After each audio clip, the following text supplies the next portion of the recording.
Welcome to the Burning Pallets Podcast, sponsored by Texsource.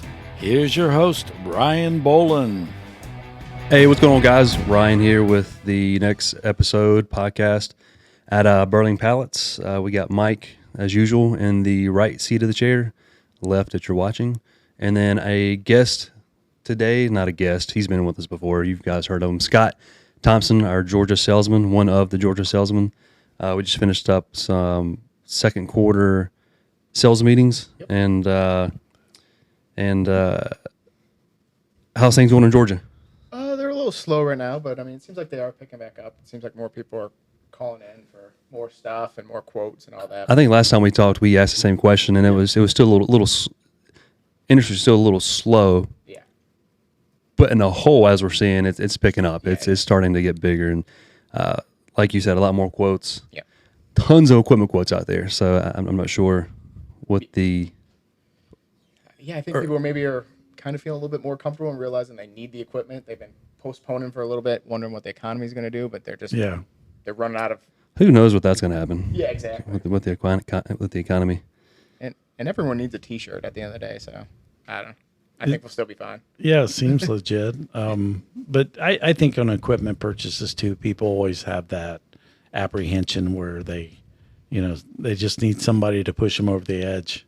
Well, and the closer towards we're halfway through the year, people are going to start looking at their taxes and seeing what they got to spend before the end of the year to save some of that money. So, I mean, they start getting the quotes now to close it by the end of the year. So.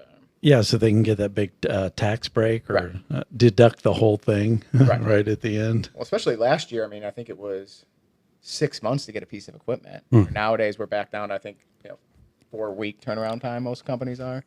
Yep. Seems a lot of holdups are the flash units, the auto flashes. Yeah, I've seen that. Yeah, that's weird. M&R, Workhorse, they're a little slow with the auto flashes. Yeah. I think we just got a sheet in from M&R. Their lead times were down. I think the max I saw was 10 weeks on some items. Now, M&R has a crap ton of stuff, so I can't go through that list, but it was between 4 weeks and 10 weeks on items, whether it be an auto flash or a dryer or an actual auto. Yeah, it's nice to have all your stuff at once, too. So yeah, I guess the lesson here is to sort of buy before you think you need it, or if you should know the lead times when you're and I'm sure that's expressed in the quote, like, hey, by the way, if you order this today, it's going to be September before you get your stuff installed. Right. So how you guys liking a new setup? I mean, it was the first time having 3 people in the new little podcast setup. Before we had the big table in the middle and we were sitting in the chairs. Now we're on a couch. More comfortable to me. Yeah, it's definitely more comfy. We've got this, this 2-shot here, I guess I could try to pack in 3 cameras, but it kind of works. So when Scott or I are talking, or me and whoever the guest is, and then can flip back over to you. Yeah, I mean, I've been talking to Scott, and we've been talking to you. We're slowly getting into where we're going to be able to do the Zoom podcast and all the correct software. I don't know what all you need for it, but the Zoom podcast, and we have several people in line that we're going to start using for that. That'd be really cool. I think a lot of customers would like to be able to put their input on some of the stuff we do for them and all that. Yeah, you just want to pull this up on you. Oh, okay. Yeah, just give it a little kiss, maybe. Yeah, it's got a nice little. You can just pull this right in here. Okay. Amateur.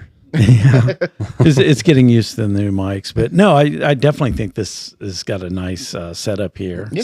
Speaking of Mike, he had another clever saying the other day. Whatever we're going to call it, but we have a list of things that Mike will say, and it's just odd. And this one was, during one of our classes, we were teaching the student how to load this shirt onto the pallet. Which is, simple, but everybody, when you're in production, you have your way. And Mike said, what you want to do is take the shirt here, take the opening, slide the opening, what was it? It was the opening of opportunity onto what was it? I forget. It's like a mouth of opportunity. Yes. Yeah, take the You mouth. open up a shirt. It looks like a mouth. Yeah, like a mouth. Oh, okay, as yeah. big as you can get it. You kind of put your hands in there and flip it, but yeah, Take the mouth of opportunity. I don't. We got to figure that one out. I don't think that the. Yeah, start writing them down. Well, yeah, we went over this before. I don't think the English language has a correct definition of like Mikeisms, because it's just come up so many times in the past where people are like, "Dude, you say things in like this weird way," and I've had coworkers write this down before, and now when Ryan's like, "Hey, we're going to start," like I mentioned danger noodle the other day, which I got vindicated for because the danger noodle, what's that mean to you? A dangerous noodle? I don't know. I mean, I don't know, honestly. So danger noodle is something I guess military speak you would call a snake, a nope rope, and a danger noodle is just because he just moved to Kings Mountain. Kings Mountain, he's a little more in a rural area, so you had a few snakes in behind your house. They're everywhere. They were on my power box. I had some rat snakes mating on the actual breaker box. So when we were in the podcast, he was talking. He's like, I had a couple of danger noodles set up here. I was like, what are you talking about? Yeah, the danger noodle. And then we were traveling, and there was a young lady who had the "Don't Tread on Me" patch, but underneath it just said danger noodle. I felt totally vindicated. I literally stopped her in security checkout and said, like, "Hey, I need to ask you, can I take a picture of this?" You didn't have to ask. You could have just snapped a picture. Yeah, just took a picture. Well, by the time I got my camera out, she had taken her backpack off because she was going to security. So we were disrobing at that point and getting ready for the cavity search that you have to go through when you go through Charlotte. By the way, they added that here recently. So yeah, try not to, or maybe I don't think Ryan had to do that. Mm-hmm. I think I got picked for some odd reason. Using the word danger snake or danger noodle? Yeah, for using the nope rope and the danger noodle. I just don't get why I just don't call it a snake. I think people, the English language allows you to have colorful, add your own flavor to it. He used ChatGPT to get that. Yeah, give me 10 names for nicknames for a snake, but yeah, I'm pretty sure that was a military thing, and you bring, lots of the things translate back, but yeah, it definitely is a people. So we got some new stuff coming up in Georgia, which is going to tie into Mike as well. We're going to. I'm just hearing this now. You are. Oh crap! I think we just figured it out. 10 minutes ago. What? It's been on the works a little bit, but in our Georgia branch, we only had the 1-day screen printing class. It's the intro level. It's from 9 to 4 or 9 to 3, probably 9 till 2 sometimes. Basically, just a crash course of screen printing, and people will just pay $60 just to see what it's about. Yeah. So we just got a little approval to go into Georgia. We have one big massive closet inside the showroom area that we're going to transform into a dark room, screen room. Okay. So we're going to cut a hole out in the wall to make it easier to go from the screen room to the washout booth, so that we can do the 3-day class in Georgia, because there's a big, massive market in Georgia to teach these classes, and people enjoy the 3-day class for $60, but that's your true hobbyist people who have no clue what's going on. Right. So usually we get like tire kickers. Yeah, if they actually. So we're going to start incorporating the 3-day class into Georgia, but it's going to take a little bit of construction on our side. Yeah, get everything set. So new for you, and because Mike will be one of the ones who's traveling to Georgia to help teach a class. Looks like I'm traveling. I need to start counting those. We'll be driving, I assume. Yeah. You won't need sandals. You can wear shoes. Yeah, that was another thing I got bashed for. He wore sandals to the airport. Well, because you have to take your shoes and socks off. Yeah. It's just a quick, I wear flip flops. yeah, just for traveling. But you were barefoot and had to walk under that thing barefoot. Do you do that? But you I've have done it to. before, and then I realized how gross it was. No. Yeah, it's Well, I At could have least some done slides with some socks on. yeah. I could have done that, but I thought that they make you take your shoes and socks off. You remember we had like the sock bomber or something, like back in. I didn't make it up. There was a guy that was a shoe bomber or whatever to start the whole shoe thing to begin with. But yeah, walking around barefoot in an airport is kind of sketchy. That was a Colorado. That wasn't an airport, though, was it? No, there was some guy that was flying into Michigan. You probably did a news segment on that one. That's probably a little bit too It was old for us, isn't it? Yeah, Okay. there was a guy that had a shoe bomb, a bomb that he had slipped in his shoes, and then Ryan's got the VIP airport. It's a simple pass TSA thing. PreCheck. I mean, that's simple. You just go online, and I think you pay a yearly fee. Or, $80 for I think 4 or 5 years. yeah. So isn't that like what a terrorist would do? Is like you could go online and pay $80. Well, they verify you, they thumbprint you, Yeah. they do all. You got to go to an offset location to get everything applied and approved, and Okay. it takes about 4 weeks for them to go through and approve everything and make sure everything matches. Well, Thumbprints. If they check my background, then they probably just wouldn't let me fly anymore. Same for me. So We've been in jail several times, yeah, well, let's 3, get 4 this, times. Let's get this guy out of here. Yeah, Just no felonies. We're good to go. Okay, yeah. Well, they got downgraded to a misdemeanor. So Yeah, same. yeah, same, right? So But still spent a couple nights in jail. yeah. That's rough. It makes you appreciate your liberty out here. I think everybody should at least do Unless you're just- a night in the drunk tank. I mean, I've done 2 hours, but that was about it. Yeah, It's okay if you're over the top and then you just don't remember that you're there. yeah. It's a badge of honor. Anyways, he wore big- flip flops in the airport. He was barefoot, but he's still here. So, I've done Yeah. it once or twice. It is kind of gross. but back to him to Atlanta in the class. You'll drive. Yeah. With, So, are we going to drive home every night from Atlanta? How's that work down? Get a no, we'll hotel. get a hotel. Get a hotel? Okay, I got you. I think I'm going to get one this time too. Or you Oh, can just I'll get a double bed. Oh, there we go. Share it. We'll hang Yeah. out. Do a podcast in there, maybe. Yeah, exactly. The hotel podcast. So we got the classes in Georgia. We've always had the classes in Georgia for the past 7, 8 years. It's always been a 1-day class. And it used to be big. We used to have 15, 20 people in those classes. It's just kind of tapered off. And Yeah, when I started, we had about 15 on average, and then it's gone 10. I mean, and ever since 2020, I mean, everything's just been all kinds of crazy. So Now you guys have obviously done a lot more classes than I have. I've been in the last 4 or 5, I believe. But what percentage of people that do the 3-day class are people that actually bought equipment versus people that maybe they already have? At what point are these people in there? Because it's a all over the place. We have people who's already bought the equipment and they come to our class. We have people who come here who are brand new, want to learn more about it, and then there's another quarter of that percent or quarter of the class who leave with at least a dip tank. I mean, they see how easy the dip tank solution is, and going through that method, or they leave with,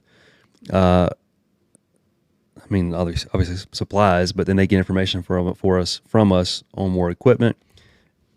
It's all over the place. yeah, And whether they get it during the class or they come back a couple weeks later and say, okay, we're ready to move along and get this equipment, at least a 3-day class will show the person exactly what they're getting into, what all's going on, every single day, repetition of that process every day for 3 days.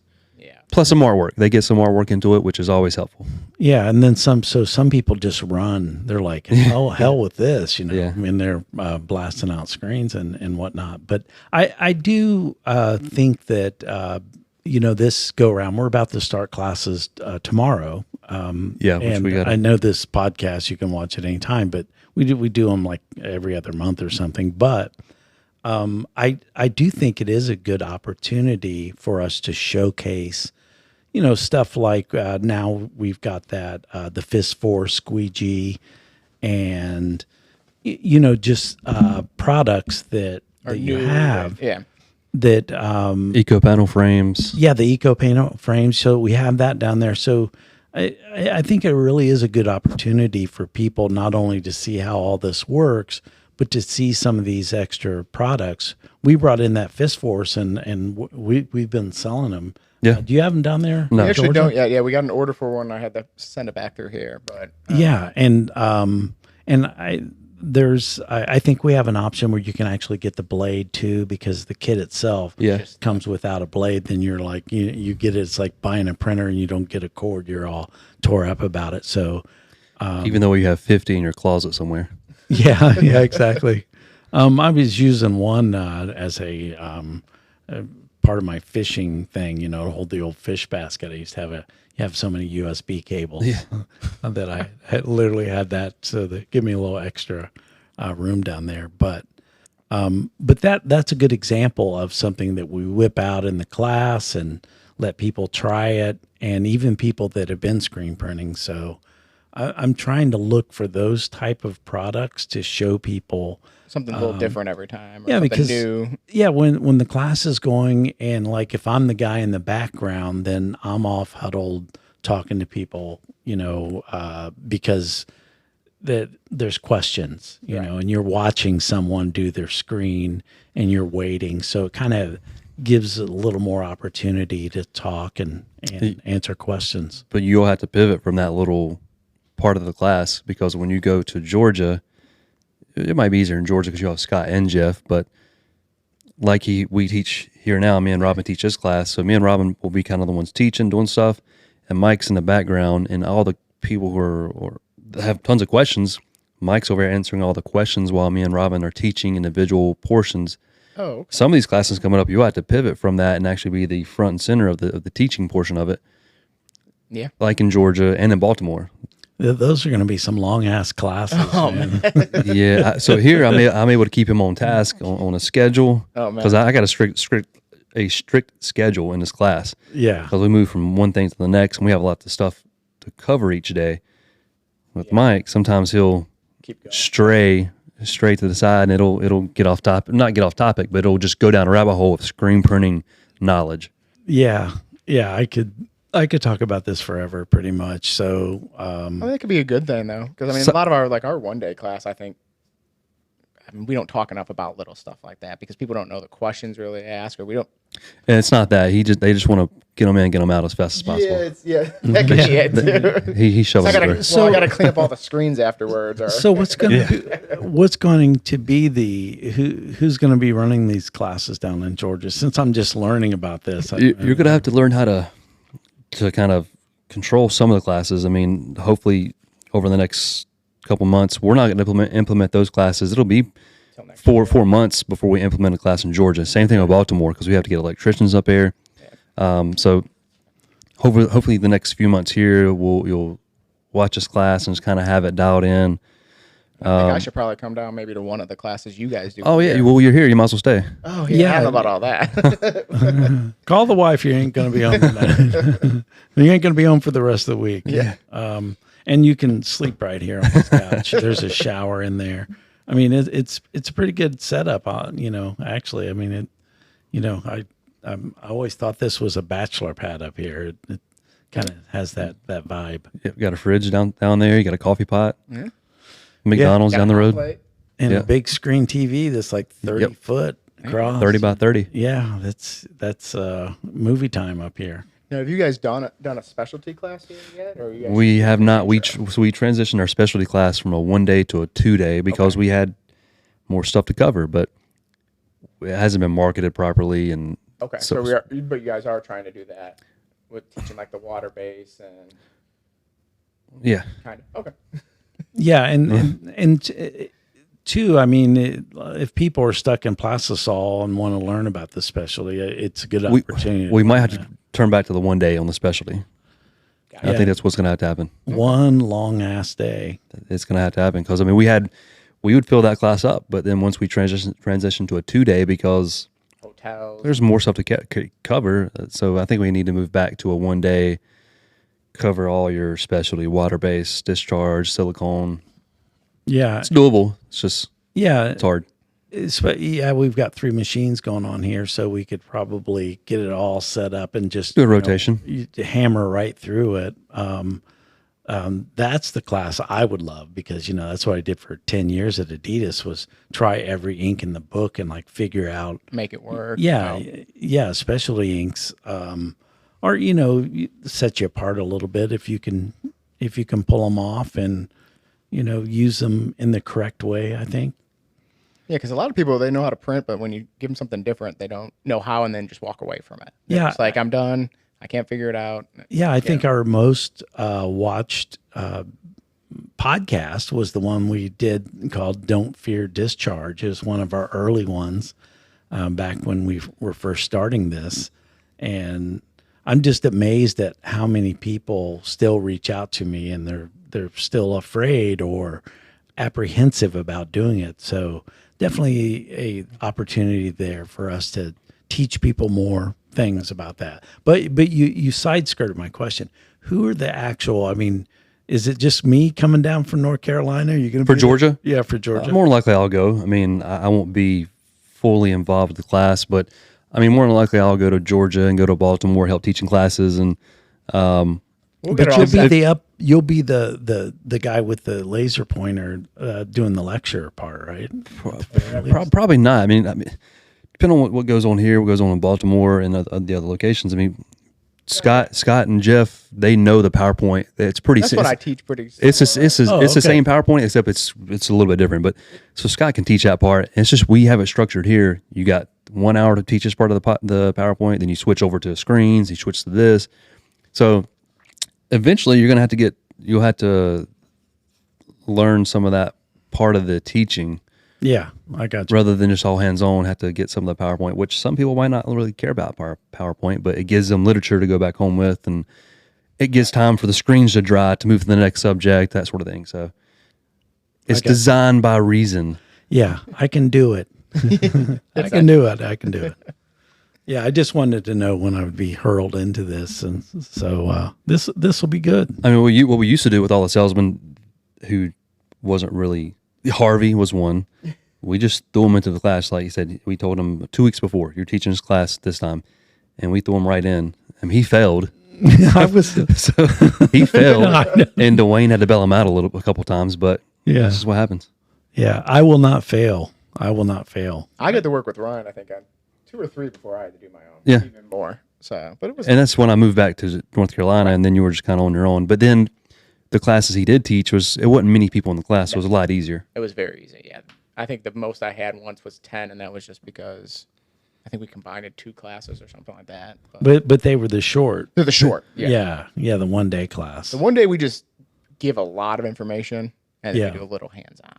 So, yeah, I got you. So who's this podcast going to benefit? We're just talking about what we're doing. Is this podcast benefit anybody watching? Or are they just are bored and they're just listening to us? They could be bored, actually, just like, when are they going to talk about something else?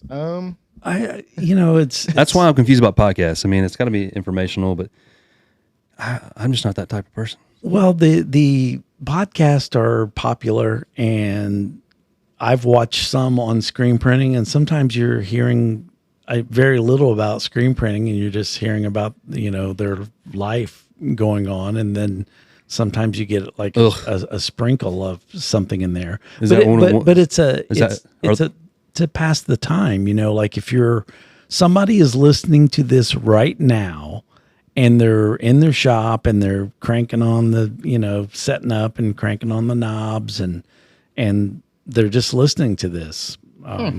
I don't know. I usually get off podcasts after probably 5 minutes if it's not interesting though.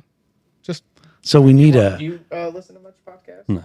So we need a hook right midway, you got to get them again and Yeah, we're gonna have to put some. All right, we need to hire a hot chick to come in here and at least liven up the place. Ryan, when it's just you and I, we'll just put her. No. I know what to talk about when it's you and I. We can talk about. We just threw this at drugs and alcohol and throw screen printing into it and go cuss and then, going to jail and we could elaborate on that a lot, but so maybe the Baltimore people did say they listened to some of the podcasts. Did you hear them say that? Oh no, they were saying they listened to some of them. I think the next day. Oh, now they feel obligated. Okay, well, that's guess. good. So Well, I did say something to them like, hey, we're going to be looking if you don't like and comment on our podcast. You We're know, gonna call you out on it. yeah, we're, they were saying, well, y'all just sit there and talk. yeah, that's a podcast, Yep. right? Yeah, we could do some sort of interactive podcast, but Some like just beer pong. throw the format.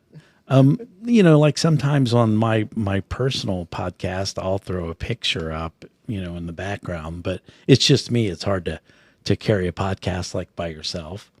But in the end, I think we're just saying like, hey, what's going on, and we definitely need to do another Q&A one. I think that was another good one because people like hearing that. But you know, the internet is full of screen printing information, and it's full of newbies coming in and asking, you know, low level, easy questions, you know, that if you've been in this industry, you can you easily answer. So there's always going to be a need for that. Gotcha. Yeah. I mean, I guess we could talk how we're going to go do the trade show in October. What? We're getting back on the I trade? think so, right? No. I'm in. Uh-oh. I'm in. That doesn't look like Maybe not. maybe not. Edit. It's done. We're gonna have to edit that out. My bad. We now continue with the regularly scheduled program. No, I was thinking about someone else. Yeah, we're doing a trade show. Oh, okay. Where's this trade show going? Even though they're pointless. No, I still to this day I'll go. They're not what they were in the 80s. In the 80s, it was an incredible scenario. Yeah, everyone was doing coke and there were prostitutes in all the booths. Like I said, it was an incredible scenario. I've heard the stories. I heard it was nuts. I was there. And I dodged a few bullets. But no, it was a real happening. They were fun. I mean, they were not like what all the detail were you, but they were fun. You had the vendor parties, right, which were sponsored by somebody like Texsource, would just buy everybody alcohol, and they then still do that, but it's just in Long Beach and none of the sides. Yeah, Long Beach is probably the one. That and Vegas are the two that they go crazy at still. Yeah, where's this one in October? It's Atlanta. Okay. Well, there's going to be 500 trillion people there because it's the Printing United, and so they do just like other trade shows, but this one's just massive with the engraving, the trophies, the digital stuff, flat stock printing. I mean, yeah. So you have everything. encompassed. It's the old SGIA shows. Well, here's what we're going to do. Do you want to attract people to the booth? Am I going to be involved in this? You surely want me out there because I'll be grabbing people and talking to them, and then maybe work do some live podcasts in there. Yeah, I'll do the Comic-Con thing, and I'll dress as the old Mark Hamill because people say I look like Mark Hamill all the time. So meet Mark Hamill. It's going to be me. I don't know if Easy Way will go with that. We'll be with Easy Way. Oh, Easy Way. Mm-hmm. Okay. Okay. So. I'll just dress as Mark Hamill. Just dress that. Don't. Say I'll just carry a lightsaber around. I know. Okay, Workhorse did a competition in theirs. They did cornhole in their booth last time in Texas, and they were having drinks with Tyler. With Tyler. Yeah. Drinks. I think drinks with Dave Clark too. Do shots with Tyler. Is that what it was? I think. Yeah. It was beer. Okay. Yeah. So was he just sitting down and talking? I get that. So far it doesn't sound like I've got a strong invite at this point. I know I'm going. Well, yeah. I mean, you'll have to go. Jeff have to go. We'll be with Easy Way, so I don't know how many people we'll be able to have in there. But PJ likes me. We could go back years, so I'm sure he'd like me in there, right? Now, can we wear? Should we all get like some nice Texsource polos? I dress up nice. I mean, you see me in a polo, and then I got my tooth back. You guys didn't see me yesterday. I heard about it though. Yeah, I have pictures. I'll show you when we get off of here. We can't put them on the screen real quick.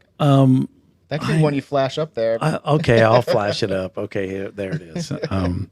But yeah, I was a hillbilly yesterday with a tooth missing, and yeah. So I actually did some videos of myself as Hillbilly Mike yesterday, just for the archives. Because how often do you get to just do videos with a tooth knocked out? I mean, you can fake it. Hangover was on last night. The movie Hangover, when he pulled his tooth out. Yeah, That's funny. As ironically, the same time you knocked your tooth out. So several things came up with the tooth knocked out yesterday. We definitely live in the Matrix because I did my video for TikTok with my tooth knocked out, where I did that. I did the old "Can I get that window for you?" With the tooth knocked out, and like the first video that TikTok showed me was a guy on like one of the Voice or one of these things and he doesn't have a front tooth. And I'm like, I show it to my wife. I'm like, are you serious? These guys, the algorithm has already seen that I have a tooth gone here. But it was an opportunity to show everybody what it looks like with my tooth knocked out. So of course I was going to take it. All right. Well, let's wrap this one up. Scott's got to drive back to Georgia. Yeah, 5 hours with traffic, maybe. Are you sure? I mean, he hopes it's that way. But anyways, thanks for joining us. Thanks for having me. Next have time fun. We'll have a little bit more planned. Have a safe drive back, and we'll see you guys on the next podcast. All right. See you guys. Thank you. See ya. Peace.